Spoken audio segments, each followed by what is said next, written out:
Lajmi i publikuar dje në medje për rritje të pensioneve për 100 euro është vetëm një ide që pret të aprovohet, tha sot Ministri i Financave në qeverinë e Kosovës Abdullah Hoti në një konferencë për gazetar. Lajmi se së shpejti mund të ketë ngritje të pensioneve për kontribut paguesit është mirëpritur në opinion, por nga Ministria e Financave u tha se ende nuk ka vendim definitiv se ato të ketë rritje dhe kur mund të pasojë ajo për këtë kategori të pensionistëve. Pastrimi i listave të pensionistëve pritet të jetë një nga burimet ku synohet të gjenden mjetet për rritjen eventuale. Ministri i Punës është duke analizuar mundësinë që të rriten edhe pensionet. Ende nuk kemi marrë vendim për atë, po i shqyrtoj mundësi.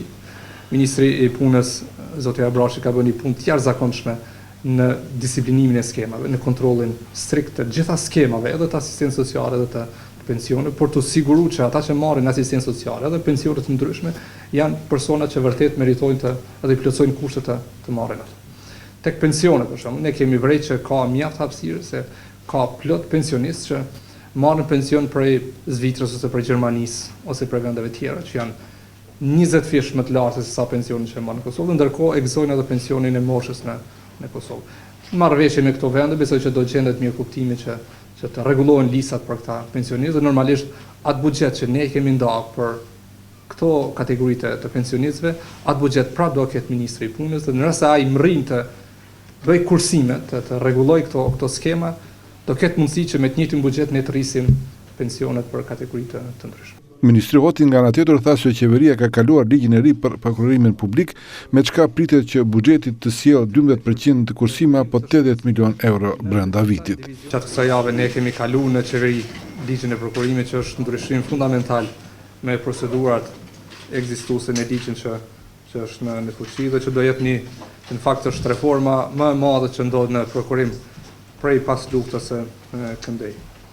Kjo për neve është shumë e rëndësishme, sepse janë rreth 700 milion euro në baza vjetore që prokurohen nga qeveria e Kosovës. Vlerësimet e tona të para janë që ky ligj do arritë të kursej rreth 12% të shpenzimeve publike që shkojnë përmes prokurimeve, që në total është rreth 80 milion euro.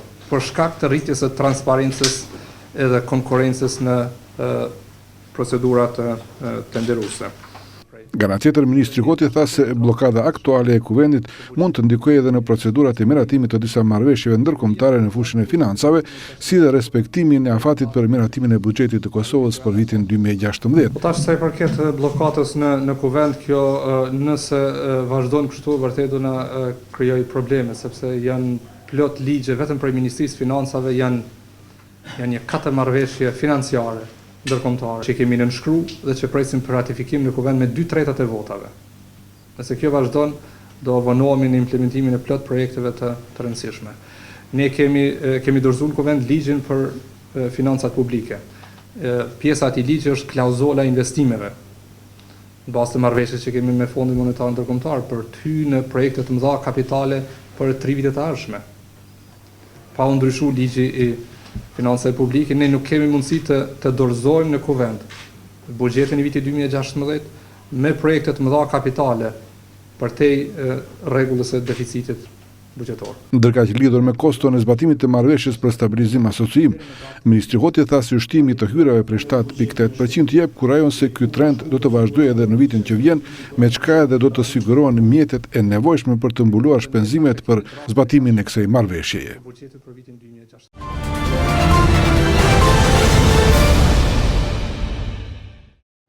Pozita dhe opozita vazhdojnë me qëndrime të kundërta edhe sa i përket dialogut të mundshëm si alternativë për zhbllokimin e punës kuvendit Kosovës. Pozita këmbgul që debati duhet të bëhet në kuvend, kurse subjektet opozitare nuk e shohin këtë si mundësi reale.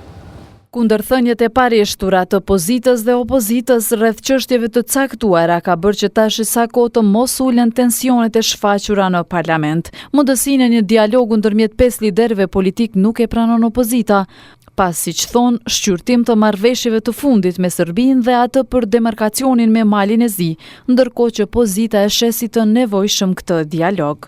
Çdo tentativë për të dalë jashtë institucioneve të Kosovës konsideroj që është e padrejtë, konsideroj që është e panevojshme. Prandaj unë mendoj që zgjedhja duhet të jetë në Kuvendin e Republikës Kosovës, zgjedhja duhet të jetë në Qeverinë e Republikës Kosovës, t'ju lihet hapësirë dhe mundësi sikur anës se Kryeministrit Republikës Kosovës që të raportoj për marrëveshjet, ashtu edhe deputetëve dhe grupeve parlamentare që ta jepin mendimin e tyre përmes parlamentit. Çdo tentativë për dalë jashtë institucioneve është me rrezik për Kosovën.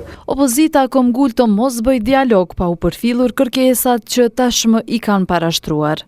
Jemi për dialog, po jo për dialog që bëhet mbulesh me u zbatu marrëveshjet.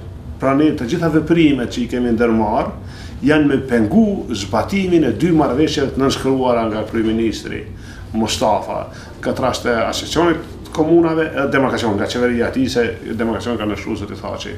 Pra nuk do të lejojmë që mu bëj instrument i mbuleshës për me ndohë zbatimi. Pra jemi për një dialog në ashe Kryeministri Mustafa para se të ulet në një tavolinë caktuar, të me partitë opozitare, reflekton në kërkesat e opozitës lidhur me këto 2 marrëveshje. Mundësia për të ulur bashk ka përfunduar shumë më herët dhe është paksa e pamundur të mendohet që liderë të tillë politik, siç janë Mustafa dhe Thaçi, që kanë pranuar të nënshkruajnë marrëveshje kaq të dëmshme për Kosovën, të uleshin për një kompromis me liderët e opozitës.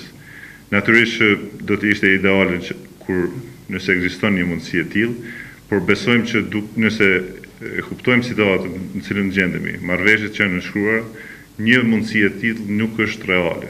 Por ndryshe nga kolegët e tij opozitar, deputeti vetëvendosjes Ilir Deda ditë më parë u drejtoi një letër të hapur krerëve të partive politike se duhet të ulen në një tryezë dhe përmes dialogut të arrijë një kompromis. Marrëveshja për asociacionin e komunave me shumicë serbe shkakton dëm edhe në arsimin universitar duke bërë ndarje etnike të arsimit, thanë zyrtar televizjes vetëvendosje. Ata dhe këtë herë përsëritën se do të vazhdojnë trysnin ndaj qeverisë për anulimin e marrëveshjeve me Serbinë. Partia më e madhe opozitare, Lëvizja Vetëvendosje, përsëriti edhe një herë qëndrimin se opozita nuk do të ketë zbrapsje nga qëndrimet e veta, derisa kryeministri vendit Isa Mustafa ta tërheq marrëveshjen e arritur me Serbinë për formimin e komunave me shumicë serbe dhe marrëveshjen e arritur me Malin e Zi për vijen kufitare. Deputeti i kësaj lëvizje Ismail Kurteshi tha se gazi lotësjellës që është përdorur nga opozita në kuvend është vetëm njëra nga format kundërshtuese të këtyre marrëveshjeve.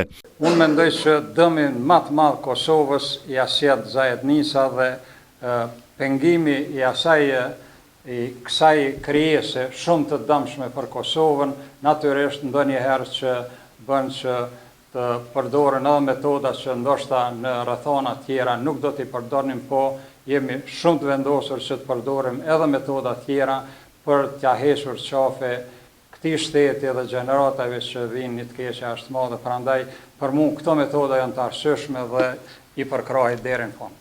Paralajmërimet se presidentja e vendit do të i thrasë të gjithë liderët e partive politike të ulen në një tryezë për të gjetur zgjidhje të situatës së krijuar politike. Kurteshi tha se opozita është e gatshme të i ndihmojë qeverisë që të i tërheqë marrëveshjet, duke lënë të kuptohet se nuk janë të gatshëm për një takim të tillë. Mendoj që ndërhyrja e kujdo qoftë këtu, edhe presidentës, edhe shoqërisë civile, edhe qytetarëve, edhe intelektualëve, edhe qytetarëve të rëndomtë, është edhe e drejtë edhe detyrë, po të gjithë ata duhet të ndërhyjnë që të ndihmojnë që qeveritarët të tërhiqen vetë nga ai gabim i madh. Ne jemi të gatshëm i ndihmu atyre me u tërheq. Tani më kemi bërë një hap drejt saj, i kanë 200.000 qytetarë kundër asaj marrëveshje me të cilën ata mund të arsyetohen në Bruksel nëse u ka mbet halli atje me u arsyetu.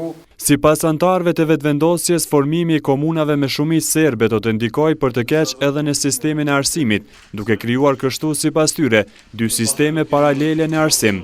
Qeveria po heq dorë nga kontrolli dhe rregullimi i arsimit në Kosovë, shkencës dhe kulturës. Në një pjesë të konsiderueshme të territorit të saj, duke i lënë këto kompetenca zajednicës. Pra gjërsa zëvendës kryeministri tha që deklaron që në nëntor do të hyjmë në UNESCO, ai bashkë me kryeministrin Isa Mustafa heqin dorë nga sigurimi i arsimit të lartë, universitar, unitar dhe të përbashkët, duke i lënë kompetencat për një pjesë të territorit zajednicës. Në vetëvendosje paralajmërojnë se shumë shpejt do të bëhet i ditur plani i përbashkët opozitar për organizimin e protestave gjithë popullore. Alianca për Ardhmërinë e Kosovës kërkon që politikat heq dorë nga universiteti, me që sipas zyrtarëve të kësaj partie, sistemi arsimor është bërë peng i grupeve të interesit. AK-ja konsideron se si gjest jo të mirë komunikimin nëpërmjet letrave të hapura mes rektorit Zenullahu dhe ministrit Bajrami. Protestat e kohës së fundit të studentëve kundër Universitetit të Prishtinës, sipas Aleancës për Ardhmërinë e Kosovës, nuk përfaqësojnë fuqinë studentore. Druajnë se janë të manipuluar nga grupe të ndryshme të interesit, prandaj sipas zyrtarëve të AAK-s, politika duhet të heqë dorë nga universiteti. Unë besoj që çdo parti politike që ndërhyn këtë politikë nëpërmes grupeve të interesit ka gabim. Unë i ftoj edhe studentët që mos bëhen prej grupeve të interesit me anë studentëve, sepse ju dini që dekanët e fakulteteve shpesh kanë pas simpati nëpërmes senatit me studentë që kanë përkrahur ata. Ky proces ka me shku në shumë ngadalë, sepse ka grupe të fuqishme të interesit, mirë po ne mbështesim çdo përpjekje për me kthy lishmërinë në universitet. Ndërsa polemikat e fundit ndërmjet ministrit Arsim Bajrami dhe rektorit të Universitetit të Prishtinës Ramadan Zenullahu përmes letrave të hapura, për zyrtarët e AAK-s nuk janë as pak të mira. AAK bën thirrje për dialog për të mirën e universitetit. Parimisht, pa marrë parasysh për këndështë fjala, jam adhurusi bashkëpunimit, i komunikimit, i dialogut, dhe në këtë kuptim unë mendoj që çdo herë ka vend që jo vetëm ministri dhe rektori, por edhe të gjithë strukturat tjera t'jenë bashkarisht, e them pa modesti dhe pa romantizëm, se ne duhet të reflektojmë nivelin akademik dhe të gjejmë forcë dhe mundësi që universitetin të shëndrojmë në një spiritus movens, në një forcë lëviz se çfarë ka qenë çdo herë.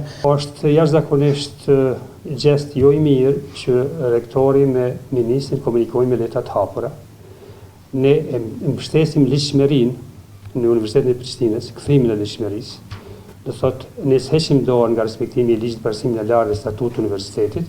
Unë besoj që gjithë ata që e mbrojnë statutën e universitetit, ja dojnë të mirën e universitetit, përndryshe cilësia në OP sidomos ka ra. Ministri do t'i kryejë gjitha obligimet që ja mëson ligji, kurse po ashtu rektori e ka ligjin dhe e ka statutin, dhe pastaj ata do të ulen bashkë të bashkëpunojnë dhe të punojnë për të mirën e universitetit. AAK po ashtu vuri në pas se problemet në arsim, duke filluar nga AI parafillor deri te arsimi universitar, janë serioze dhe po ndikojnë në rritjen e analfabetizmit në Kosovë.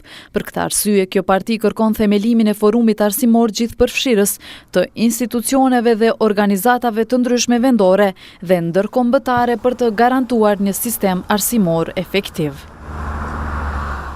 Ish koordinatori i Paktit të Stabilitetit, diplomati i shquar austriak Erhard Busek, duke komentuar zhvillimet e fundit politike në Kosovë me tekst të veçantë bllokadën e kuvendit, thotë se gazi lotësiellës nuk është argument në kuvend. Sipas tij, veprimet e fundit të partive politike prishin imazhin e Kosovës në sytë e ndërkombëtarëve. Diplomati austriak Erhard Busek thotë se partitë si ato në pushtet dhe në opozit duhet të ndjekin rregulloren evropiane për të promovuar vendin e tyre në mënyrë demokratike, e jo me bllokime të institucioneve.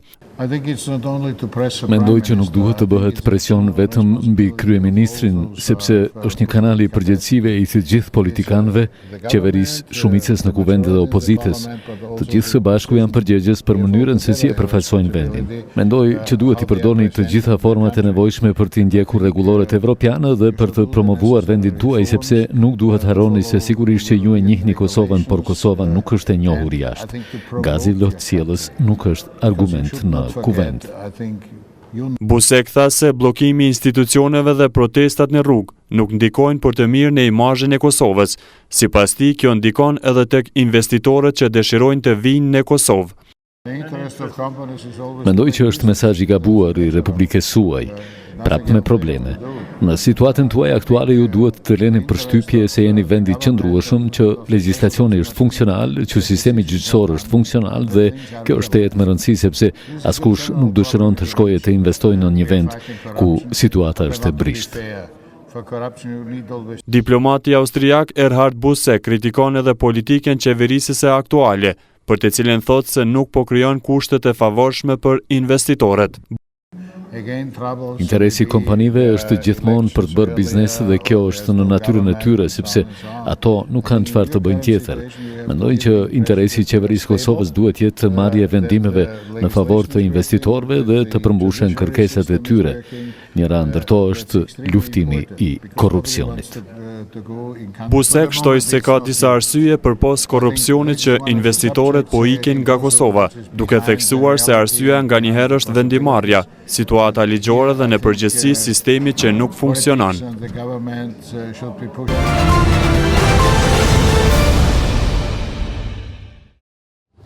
Produktet të palicencuara medicinale nga Serbia vazhdojnë të qarkullojnë pa problem në Kosovë.